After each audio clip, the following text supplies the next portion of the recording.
할렐루야. 주님의 이름으로 예배에 나오신 여러분 모두를 축복합니다.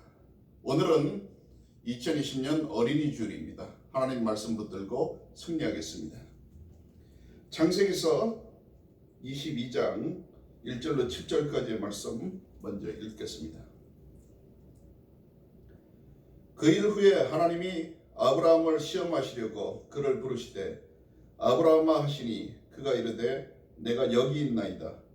여호와께서 이르시되 내 아들 내 사랑하는 독자 이삭을 데리고 모리아 땅으로 가서 내가 내게 일러준 한 산 거기서 그를 번제로 드리라. 아브라함이 아침에 일찍 일어나 나귀 안장을 지우고 두 종과 그의 아들 이삭을 데리고 번제에 쓸 나무를 쪼개어 가지고 떠나 하나님이 자기에게 일러주신 곳으로 가더니 제3일에 아브라함이 눈을 들어 그곳을 멀리 바라본지라. 이에 아브라함이 종들에게 이르되 너희는 나귀와 함께 여기서 기다리라. 내가 아이와 함께 저기 가서 예배하고 우리가 너희에게로 돌아오리라 하고, 아브라함이 이에 번제나무를 가져다가 그의 아들 이삭에게 지우고 자기는 불과 칼을 손에 들고 두 사람이 동행하더니 이삭이 그 아버지 아브라함에게 말하여 이르되 내 아버지여 하니 그가 이르되 내 아들아 내가 여기 있노라. 이삭이 이르되 불과 나무는 있거니와 번제할 어린 양은 어디 있나이까. 아멘. 네, 하나님 말씀 오늘 어린이날을 기해서 특별히 어린이 주일을 맞고 있습니다. 우리가 함께 하나님께 예배를 드리고 있습니다. 자식을 사랑하면 방목하라는 제목으로 말씀을 전합니다. 자식을 사랑하면 방목하라. 우리가 양을 기르기 위해서 양을 울타리에 가둬둘 때 이 양이 스트레스나 받고 올바른 건강한 양으로 성장을 못하지만 푸른 초장으로 방목할 경우에는 이 양이 굉장히 건강히 잘 자라는 것을 볼 수 있습니다. 우리가 진정 자식을 사랑하면 방목하라. 오늘은 어린이날인데 우선 어린이날 의미부터 한번 생각해 보고자 합니다. 어린이의 인격을 존중하고 또 어린이의 행복을 이루어주기 위해서 특별히 따로 정해서 우리가 지키는 날을 어린이날이라고 합니다. 5월은 어린이날이 있는 날입니다. 5월 5일. 그런데 과연 어떻게 하는 것이 어린이를 가장 위하는 길일까? 특별히 어린이 주일을 맞이해서 이 주간 우리가 한번 이 문제를 생각해 보고자 합니다. 이것이 더 나아가 부모가 자식을 어떻게 양육하는 것인가에 대한 최선의 문제와도 연결되기 때문에 어린이를 가장 위하는 길을 우리가 함께 생각해 보아야 하는 것입니다. 사람이 인생을 살면서 부모가 된다는 것은 참으로 신비한 일입니다. 그리고 부모가 되기 전과 후 이 사람은 전혀 다른 존재가 돼요. 그래서 자식은 낳아보라는 말이 있지 않습니까? 저도 아들이 하나인데 이 어린 아들을 낳기 전 10년쯤 전의 일입니다. 여기 토론토의 세인트 마이클 하스피털에서 제 아내가 24시간이나 이 아이를 낳을 듯 말 듯 그 산통이 오고 그 굉장히 병원에서 스탠바를 하면서 고생을 했습니다. 24시간 동안 아이가 이렇게 머리를 내밀다 들어갔다 내밀다 들어갔다 이렇게 아이가 출산이 되지 않아가지고 결국은 아내가 수술을 하게 됩니다. 그래서 이 수술을 할 때 보니까 의사와 간호사 이렇게 수술을 하는 의료진만 10명 정도 되더라고요. 그래서 제가 보호자로 남편으로 그 문 앞에 있고 결국 그 수술도 같이 그 수술의 현장을 보게 되었습니다. 그런데 수술을 집도하기 전에 그 모든 그 수술을 총괄하는 그 의사가 걱정하지 말라고 자기가 잘 수술하겠다고 그렇게 이야기를 하길래 저는 기도하며 당신의 그 집도하는 손이 바로 온전히 출산을 이루도록 기도하겠습니다. 그럼 제가 그 수술의 현장을 같이 참고를 하게 됩니다.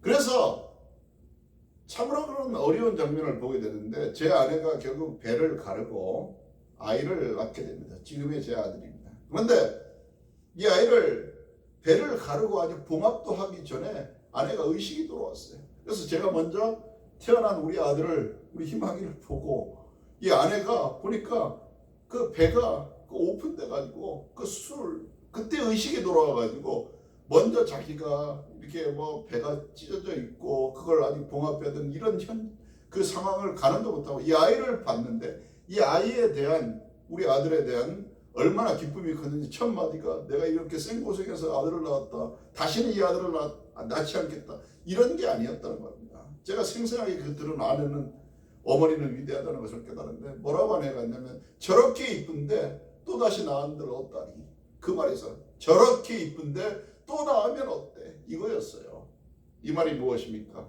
바로 내가 아이를 낳다 죽더라도 나는 이 어린 이쁜 아들을 출산하겠다는 거죠. 이게 바로 부모의 마음입니다. 저도 그 당시 그때 절대절명의 순간에서 만약에 제 아내가 잘못됐으면 이 이쁜 아이를 제가 어떻게 합니까? 홀로 길렀어야 됐죠. 그런데 여하튼 그것은 개인적인 바로 한 가정의 이야기일지라도 부모가 되고 나서의 모습과 부모가 되기 이전의 모습은 사뭇 다르다는 것을 깨달을 수 있습니다. 여러분, 부모가 되기 전에는 내가 삶의 중심입니다. 자신의 삶의 중심이 바로 내가 되는 겁니다. 물론 사랑하는 상대도 있고 부모를 비롯해서 주변에 일가와 친척이 있고 또 친구도 있죠. 그러나 분명 그 삶의 중심은 나 자신입니다. 그러나 부모가 되고 나면 삶의 중심이 자식에게로 옮겨집니다. 여러분들은 그렇지 않습니까? 그렇죠. 아이의 아빠도 엄마도 이제는 온통 아이 중심으로 그 삶을 대하고 또 심지어 자기 자신보다 아이 자체가 더 중요해진 것을 느끼게 됩니다. 그만큼 자식은 부모에게 소중한 존재입니다. 그래서 애착하고 자식에게 대해서 애착을 갖는다는 거죠. 자칫 잘못하면 그것이 또 집착으로까지 가는 사람들도 있습니다. 더 좋은 사람 되라고, 더 잘 되라고, 더 풍족하게 잘 살라고 그렇게 재촉하고 강권하고 때로는 닥달하고 이 아이를 푸시하게 됩니다. 그리고 자식이 자신의 뜻대로 따라주지 않는다면 화를 내고 또 실망하는 부모도 있게 됩니다. 여러분, 믿음의 조상이라고 불리는 이 아브라함은 100세의 아들을 낳았어요. 이 세상 사람 모두에게 다 자식은 소중하지만 이 아브라함에게도 이삭은 너무나도 소중한 아들이었습니다. 그런데 아브라함에게 하나님께서 그런 소중한 이삭을 제물로 바치라고 명령하셨습니다.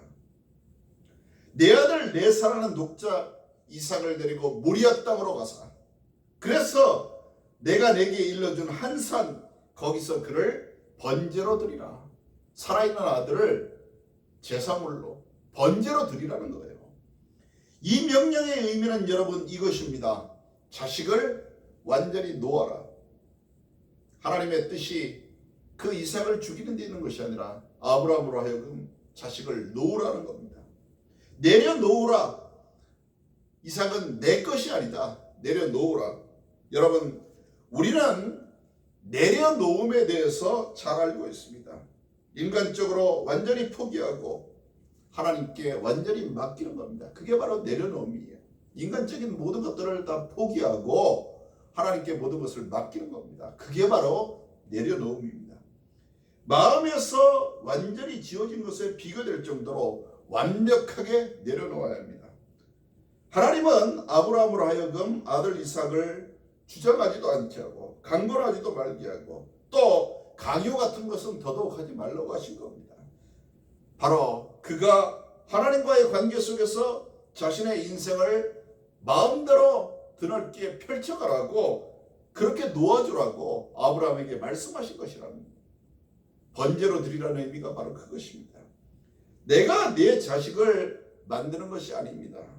여러분, 내 자식이 어떤 사람이 되는가는 전적으로 하나님의 섭리에 속한 것입니다.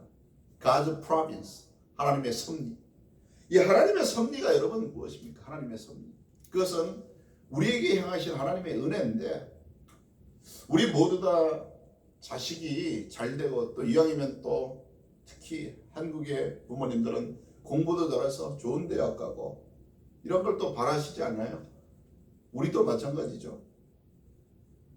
흔히 세계 제일의 명문대라고 불리는 하버드 대학교가 1636년에 설립되었습니다. 그런데 1643년 이후로 이 학교의 모토, 학교의 교훈이자 모토, 이 유니버시티 모토가 바로 베리타스, 트루스입니다. 예수께서 말씀하셨듯 진리를 알지니 진리가 너희를 자유케 하리라. 베리타스, 라틴어로 이 베리타스라는 하버드 대학의 오랫동안의 모토는 바로 진리입니다. 진리. 이 학문의 진리의 전당을 만들자는 거죠. 근데 더 중요한 것은 바로 학교의 모토보다 오리지널 모토가 있어. 오리지널 모토. 이 하버드 대학이 최초로 설립됐던 1636년의 그 오리지널 모토, 그것이 다민족을 품고 여러 학생들을 양육하다 보니까 이 모토가 바뀌었어요. 그 오리지널 모토는 철저히 청교도 정신에 입각해서 바로 크리스토 앳 에클레시아, 크리스토 앳 에클레시아, 이건 라틴어로 바로 For Christ and Church라는 뜻입니다. For Christ and Church, 오직 예수와 교회, 이것이 그 유수한 명문 하버드의 최초의 설립 모토였습니다. 그리고 하버드 대학의 비문에 이런 위대한 말이 쓰여 있습니다. God's province is nobody's purpose. 이것이 무슨 뜻입니까? 바로 오직 예수와 교회를 표방했던 이 대학이 드러냈던 것은 바로 God's province is nobody's purpose. 이것이 무슨 뜻인가? 바로 하나님의 섭리라고 하는 것은 God's province, God's province is nobody's purpose. 하나님의 섭리라고 하는 것은 다름이 아닙니다. 어떠한 인간에게도 목적을 두지 않는다고. 인간 자체에게는 목적이 없어요. 오직 하나님께만 목적이 있다는 겁니다. 하나님의 목적이 이끄시는 삶, 하나님의 목적대로 살아가는 삶, 이것이 바로 하나님이 원하시는 내려놓음입니다. 여러분, 하나님의 섭리는 인간 자신에게 목적을 두지 않는 거예요. 그래서 참된 인간, 하나님이 원하시는 하나님의 사람은 어떻게 됩니까? 하나님의 목적대로 사는 겁니다. 자기 자신의 소욕과 명목대로 살아가는 것이 아니라는 겁니다. 내가 내 자식을 만드는 것이 아닙니다. 하나님의 섭리에 속한 문제입니다. 여러분, 하나님이 가장 완전하게 이끌어 주실 것입니다. 어떻게 하면요? 하나님께 모든 것을 내어 맡기십시오. 양을 방목하듯 자녀를 내어 맡겨야 합니다. 방치하라는 게 아닙니다. 방목입니다. 하나님이 이끄시도록 우리의 목자장이 되신 하나님께서 바로 이 아들을, 사랑하는 딸을 인도하시도록 내어 맡기는 것입니다. 믿음을 가지고 하나님을 향하여 자식을 내려놓아야 합니다. 여러분, 하나님은 그의 믿음을 저버리지 않을 것입니다. 방목한 아들이 더 잘 자랍니다. 하나님의 영광 위에서 자식을 내려놓는 저와 여러분 모두 아름다운 부모가 되시기를 기쁨으로 축원합니다. 그런데 우리가 그럼 어떻게라는 이 무림이 남게 되는데, 그럼 어떻게 방목할 것인가? 그래서 그 모델을 어디서 찾아야 합니다. 여기에 대해서 한번 생각해 보았습니다. 그래서 오늘 우리 후반부에서 읽은 말씀이 바로 누가복음 2장 40절에서 52절까지의 말씀입니다. 그 모델을 누구에게서 찾아야겠습니까? 저는 오직 예수에게서 찾아야 된다고 생각합니다. 누가복음 말씀 한번 읽어보도록 하겠습니다.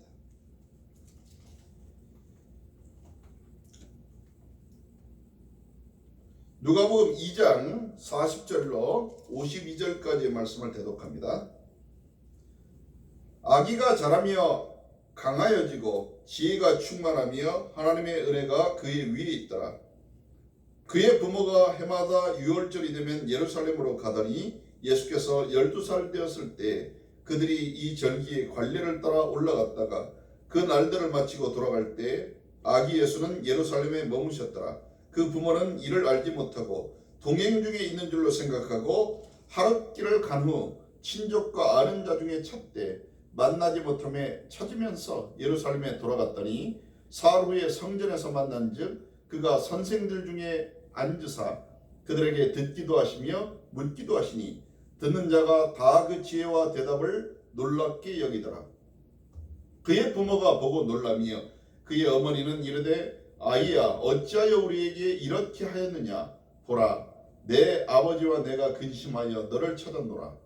예수께서 이르시되 어찌하여 나를 찾으셨나이까. 내가 내 아버지의 집에 있어야 될 줄을 알지 못하셨나이까 하시니 그 부모가 그가 하신 말씀을 깨닫지 못하더라. 여러분, 우리의 모델은, 우리의 인생의 삶의 모델은 더구나 가장 소중하다는 우리 인생 최대의 자산, 자녀에게 대해서 우리는 양육에 있어서의 그 모델을 누구에게서 찾아야 할까요? 바로 우리의 구주 예수 그리스도에게 찾아야 됩니다.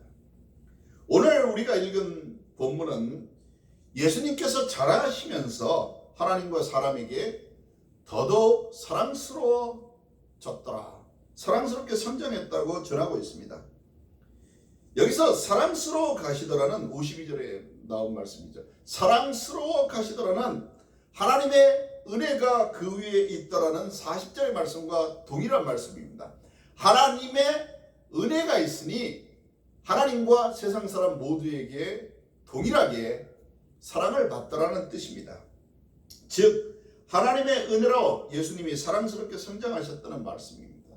결론을 다시 지으면 하나님의 은혜를 입으면 하나님께도 사람에게도 사랑스러워진다는 겁니다.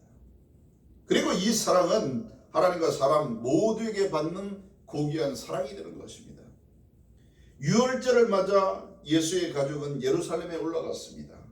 그리고 행사를 마친 뒤 예수의 부모는 집으로 돌아갔지만 예수님은 성전에 남아 계셨어요. 소년 예수는 성전에 남았다는 겁니다.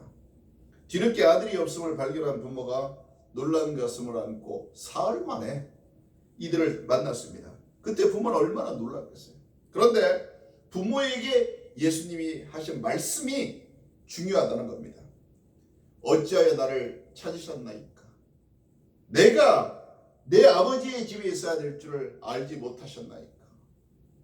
어찌 보면 참 언뜻 들으면 지탄받을 말은 사흘이나 잃어버린 아들을 찾은 부모한테 할 말이 아닌 거죠. 그러나 우리는 예수께서 왜 이런 말씀을 하셨는지를 가늠해 보아야 됩니다. 깊이 생각해 보아야 됩니다. 왜일까요? 왜 그랬을까요? 왜 나를 찾으셨나이까? 내가 내 아버지의 집에 있어야 할 줄을 알지 못하셨나이까? 그렇게 말씀하셨는데 이것은 바로 소년 예수가 마음의 중심에 오직 하나님을 품고 있었기 때문입니다. 그 마음에 하나님을 품고 있었기 때문에 할 수 있는 말씀입니다. 하나님이 인생의 최우선이었기 때문에 오직 성전에 더 머물고 싶어 하셨던 겁니다. 이렇듯 예수님은 어린 시절부터 하나님을 마음에 두어서 성전을 사모하고 그리하여 어떻게 됐습니까? 하나님과 사람에게 더욱 사랑스럽게 성장하신 것입니다. 그리고 온 인류를 구원하는 예수 그리스도 십자가의 대속의 통해서 온 인류에게 영원한 구원을 이룰 수 있는 기회를 주신 바로 하나님의 아들로서 더더욱 사랑을 받는 존재로 성장하셨다는 겁니다. 하나님을 사랑하듯이 이웃을 사랑하니 결국은 어떻게 됐습니까? 모든 이들에게 사랑을 받는 그런 존재가 되셨다는 겁니다. 여러분, 부모에게 자식은 이 세상 무엇보다도 가장 큰 관심사며 바로 기쁨입니다. 그래서 자녀의 키가 크고 지혜가 자라는 것을 확인할 때마다 그것보다 기쁜 일이 없어요. 하지만 우리가 자식이 단순히 외형적으로 잘 자란다고 해서 그리고 또 학문적으로 아이가 지식이 성장해 간다고 해서 그것을 보고 아이가 잘 성장하고 있다고 그렇게 판단해서는 안 됩니다. 왜냐하면 잘 육체적으로 자라는 것도 중요하지만 영적으로 올바르게 자라는 것이 더 중요하기 때문입니다. 오늘은 가정의 달 5를 맞이해 또 어린이 주간을 맞이해서 저희 가정사 이야기도 우리 아이 그 아들의 출생 이야기도 하고 그랬죠. 그런데 또 이 아이가 지금 8살 이렇게 자라고 나다 보니까 모든 집안이 그러하기 때문에 제가 말씀을 드린 거예요. 이 아이가 며칠 전에 밥을 줬더니 아빠 지금 배가 고프니까 밥을 좀 많이 주세요 그래요. 그래서 저는 제가 생각한 것만큼 밥을 많이 퍼서 둘이 또 밥을 엄마가 일어나는 도중에 먹게 됐어요. 그래서 밥을 퍼서 줬더니 이 아이가 그 밥을 보자마자 아빠 이걸 많이 줬다고 주신 거예요. 이걸 많이 먹으라고 주신 거 그러더라는 겁니다. 그렇게 그만큼 육체적으로 크고 식성도 더 좋아졌다라는 얘기죠. 그런데 저의 마음만이 알 것입니다. 이렇게 자녀들이 자라는 모습을 본 모든 부모는 많은 분들이 그래요. 자식이 먹는 걸 보는 것만큼 맛있게 먹는 걸 보는 것만큼 더 행복한 순간이 없다. 그런데 여러분 여기서 그쳐서는 안 된다는 겁니다. 예수님이 이런 상황을 아시고 말씀하셨어요. 누가복음 11장 13절 말씀에 너희가 악할지라도 선한 사람들이 아니에요. 악한 사람들, 좋지 못한 사람들. 그럼 악할지라도 너희가 악할지라도 좋은 것을 자식에게 줄 줄 알거든 하물며 너희 하늘아버지께서 뭘 주신다고요? 성령을 선물로 주시지 아니하시겠느냐? 주시지 않겠느냐? 이 말씀이 무엇입니까? 너희가 악할지라도 사람이 아무리 치졸하고 악하고 악랄한 그런 사람이 있다 할지라도 자식에게는 좋은 것을 줄 줄 안다는 거예요. 그래서 앞서 어떤 말씀을 하세요? 자식이 생선을 달라고 하는데 옛다 뱀이나 먹어라. 그런 사람이 없다고 그래요. 그리고 아빠 계란 주세요. 알 달라고 하는데 독이 있는 전갈이나 먹어라. 그럴 사람이 없다는 거죠. 그런데 여러분 너희가 악할지라도 좋은 것을 자식에게 줄 줄 알거든 하물며 너희 하늘아버지께서 구하는 자에게 성령을 주시지 않겠느냐. 이 말씀이 무엇입니까? 자식이 받을 가장 고귀한 상급, 가장 큰 자산은 바로 하나님의 은혜의 성령이라는 것. 여러분 자식이 성령 받기 위해서 기도하고 오직 자식이 성령의 사람으로 자라나기 위해서 우리는 바로 매진해야 됩니다. 이것이 바로 주님의 말씀입니다. 자녀가 바르게 성장한다면 그리고 그런 성장을 원한다면 오늘의 말씀처럼 하나님의 사랑과 은혜 가운데 우리는 양육해야 합니다. 하나님의 은혜가 자녀와 함께하기 위해서는 그 자녀의 마음이 오직 하나님께로 가야 됩니다. 성령 받아야 된다는 겁니다. 오늘은 어린이 주간을 맞는 또 어린날을 기념하는 그런 주간입니다. 대부분의 부모들은 자녀에게 어떤 선물을 사줄지 또는 무엇으로 즐겁게 해줄지 그런 많은 고민을 합니다. 그러나 그러한 관심도 중요하지만 무엇보다 자녀들의 마음 중심에 하나님의 성령을 받도록 하나님의 사랑을 품고 하나님의 은혜 안에 오직 믿음으로 자라날 수 있도록 우리는 아이들의 영적인 상황을 더더욱 깊이 주시하며 위에서 기도해야 될 줄 믿습니다.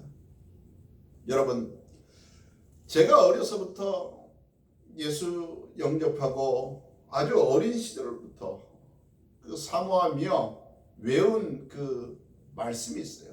그것이 여러분들도 잘 아시다시피 시편의 23편 말씀인데 여기에 놀라운 비밀이 있다는 겁니다. 50이 된 제가 어려서부터 한 5살 때 그때부터 이 말씀을 외웠어요. 여호와는 나의 목자시니 내게 부족함이 없으리로다. 그가 나를 푸른 초장에 누이시고 쉴 만한 물가로 인도하시는도다. 내 영혼을 소생시키시고 자기 이름을 위하여 의의 길로 인도하시는도다. 내가 사망의 음침한 골짜기로 다닐지라도 내가 해를 당하지 않을 것은 그가 나를 지키신다. 주의 지팡이와 막대기가 나를 안위하시나이다. 주께서 내 원수의 목전에서 내게 상을 베푸시고 기름으로 내 머리에 바르셨으니 내 잔이 넘치나이다. 나의 평생의 선하심과 인자하심이 정녕 나를 따르리니 내가 여호와의 집에 영원히 거하리로다. 여러분 저는 오늘 이 말씀을 전하면서 바로 이 시편 23편의 위대한 비밀을 다시금 생각해 보고자 합니다.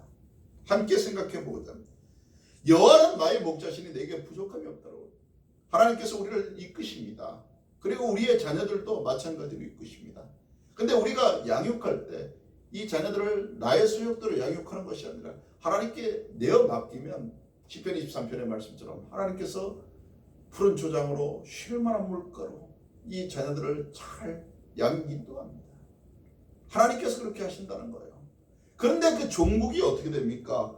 이런저런 사망의 음침한 골짜기, 해를 당할 그런 위험한 것도 하나님이 다 지켜주시고 건져주시고, 이 종국이 바로 심지어 원수마저도 다 도말시켜주시고 오직 여호와의 선하심과 인자하심으로 이룰 것은 바로 여호와의 집이라는 것. 여호와의 집. 하나님의 성전에 능력의 역사가 있다는 겁니다. 여러분, 앞서 하버드대의 그런 최초의 모토도 말씀을 드렸지만 오직 only Jesus and Church입니다. 오직 예수를 붙들고 하나님의 성령 충만하여 하나님의 제단을 수고하는 자로서 그 자녀들이 양육되어질 때 영원한 구원을 얻고 하나님의 위대한 상급과 축복이 자손들에게, 약속의 후대들에게 넘쳐날 줄 믿습니다. 우리 함께 부모된 자로서 자녀들을 온전함으로 양육하며 하나님의 위대한 자녀로서 설 수 있도록 하나님의 이름으로 방목하며 우리가 하나님의 선하신 섭리 안에 이 자녀들이 하나님께 영광 드릴 수 있도록 함께 기도하기를 축원합니다. 기도드립니다. 아버지 하나님, 감사합니다. 죄로 인해 죽을 자들을 보혈의 피로 속량하시고 하나님의 은혜의 자녀로 삼아주셨고, 또한 자식은 여호와의 주신 기업이요 태의 열매는 그의 상급이라 하여 우리에게 부모가 된 기쁨을 주셨음을 감사합니다. 백세에 낳은 자식을 하나님의 명령대로 아버지여 다 내려놓고 번제로 드리기를 결단했던 아브라함의 믿음처럼 우리도 아버지 인생을 저 아이들이 우리의 소유요 소욕이라 생각할 것이 아니라 오직 하나님이 인도하셔서 푸른 초장으로 쉴 만한 물가로 안위하실 아버지 하나님의 기업임을 믿고 아버지여 저들을 영적으로 성령 안에 방목할 수 있도록 인도하시고 아버지여 하나님께서 잘 자라게 인도하셔서 오직 영원한 하나님의 위를 사모하며 아버지여 하나님의 전에 이르는 자, 영원한 안식을 얻고 하나님의 도성에 이르는 자들 될 수 있도록 축복하여 주옵소서. 이 자리에 함께한 21세기 희망의 교회 온 성도들 가정과 후대 예수 이름으로 축복받고 자자손손 하나님의 능력의 아버지의 가문과 기업을 이룰 수 있도록 인도하여 주시고 여호와의 이름으로 승리할 수 있도록 인도하여 주옵소서. 예수 그리스도의 이름으로 감사드리며 축복하며 기도드립니다.